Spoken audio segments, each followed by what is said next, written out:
Hello guys, it's Hayes here bringing you another Minecraft tutorial. Today I'll be showing you about propagating power downward, transmitting power downward, using redstone, because I know that it can be very annoying to do so. So there are two main ways I know of doing this, two very good setups, and I'll show you what they are. There's a new way and there's an old way, and I'll show you the old way first. So the old way works as such. You have redstone wire trailing downward in a spiral pattern. You need a 2x2 in order to make this minimum, because you can't place a block here, for example. There. You can't place a block there because it cuts off the connection between that wire and that one. They need to be able to wrap between. Unfortunately, they can't kind of slither between the block corners. They seem to be pretty absolute in this game. So this one is a very easy method. I think it's the method that most people kind of arrive at first.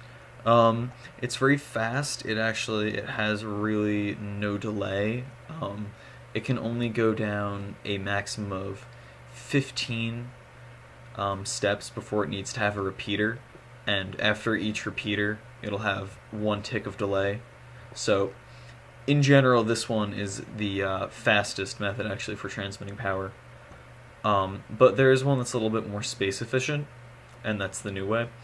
And the more space efficient one requires only at minimum a 1x3 grid, and it also has the added advantage that you can actually have it completely conceal circuitry. And what I mean by that is that you can put a floor like this, so that it looks like it's just sitting there alone on its block, and when you press this, the entire circuit will still activate, because this one works on very different principles than the other one.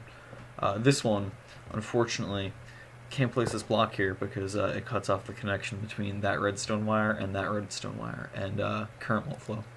So for this one, you actually need to have two, usually, 1x2, in order to transmit power downward. So this one's very effective for hiding the circuit. And the way this one works is you have the block that the switch is on, or the block that's being powered, and just below that you have redstone wire. And the reason why this works, why power is conducted downward, is because when blocks are powered, they kind of act like redstone torches. They power the blocks immediately above and below them, forward and behind them, and to either side. And so what happens is that power essentially from here flows into this block, and because it powers every block downward one, it powers this redstone here, because this redstone actually occupies the same level as this block. And then what happens is that I can actually remove this. And then what happens is that because this is powered now, it also powers the blocks below it and above, etc., etc. So this wire powers this block here, and because this block becomes a conductor, you can have this redstone repeater right here coming off. And what this redstone repeater does is it takes the power from this block here and transmits it into this one, so that this one acts like a redstone torch and powers the ones above and below it, and therefore it propagates downward into this redstone patch, and the pattern just proceeds as such. It kind of is a back and forth, slips to one side, go down, cut back to the other, go down, cuts back that way, and then goes down, cuts back that way. So it's kind of like diagonal X's. It's a zigzag. And you don't need. No, actually, you need all these blocks. I don't know what I'm saying. And this one it's much more space efficient in terms of only having to be one wide, and there's a lot of applications where you need that.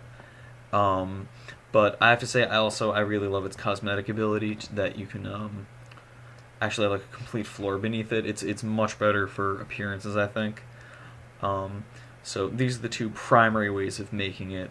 What I wanted to talk to you about though was this one. This one is slightly slower. That's really its disadvantage, because it uses so many redstone repeaters to power like each block downward.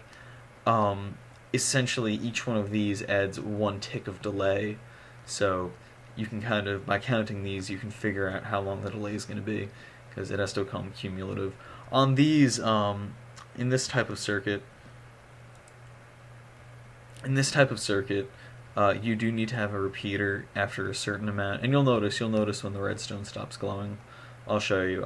You can see that as it starts off at the top, you know, the power source, it's very, very vibrant, goes down, goes down, goes down, and now you can still see, as long as it has that kind of like little puffing animation coming off of it, it means that it's powered. You can see one here, it's the same range essentially as that one. I put one more down, and this is the terminus. This is when it stops. Funny trick. The last wire will still transmit power into the next space, and the one next to it. But oh, actually not next to it. Interesting. That's I did not know that actually. But no, actually that makes sense. Because that's technically just an extension of the circuit this way. It's no different than adding on that other line. So that's why that happens. All right. So I hope this was enlightening for you guys, and I look forward to putting that 1x3 column of redstone repeaters to good use. All right. I will see you guys tomorrow with a few more tutorials. Peace out.